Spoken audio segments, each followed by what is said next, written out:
Time is flying and my due date is coming up in just 4 weeks. So it's about time that I let you in on the process so far.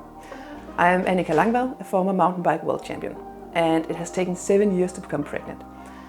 For those that don't know me, here's a quick recap. After finishing high school in 2003, I went to Liechtenstein and Switzerland to earn money for a folk school. I wanted to become a ski instructor. During that time, I tried adventure racing and loved the mountain biking part.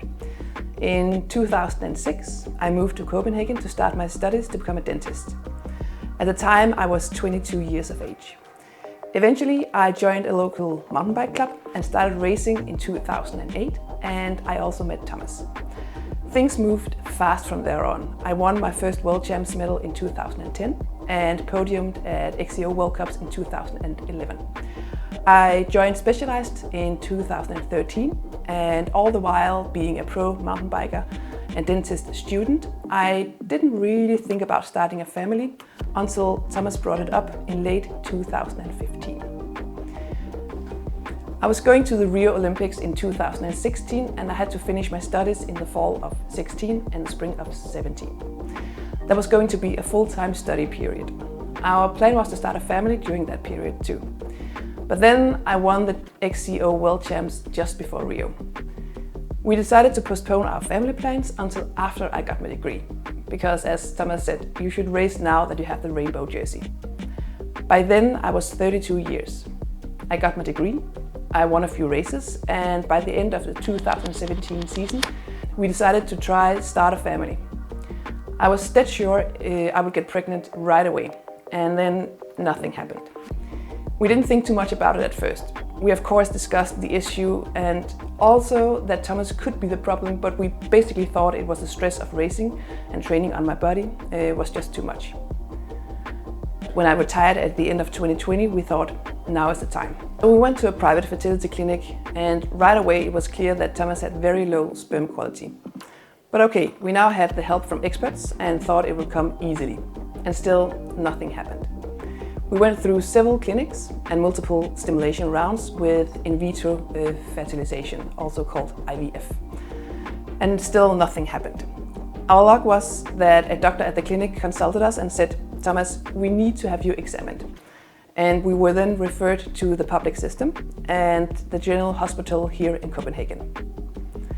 It then turned out that Thomas has a chromosome translocation. This is likely the explanation for the low rate of embryos that make it to a state where it can be inseminated. And so a whole new chapter began. By now I was 38 and we had tried to start a family for about 4 years. In the public system, they have the expertise to take a biopsy from the fertilized embryo and look at the chromosome composition. That way, I would only get fertilized with embryos that had a balanced composition. But it took another 2 years and countless stimulation rounds before we succeeded. In fact, we had already given up. The fertility clinic at the general hospital were absolute champs, but there's also a limit to how many resources they can assign to each couple. So at that point, we had decided to try donor sperm. And that's a topic for another video. But we had one single embryo that were good for insemination. Neither of us thought it would amount to anything, but we still gave it a shot. And then the following day, I jumped on a flight to Chile for the new Epic 8 press camp. I rode a bunch for 10 days, I drank some wine, and then I realized I was pregnant. In all honesty, we were quite overwhelmed.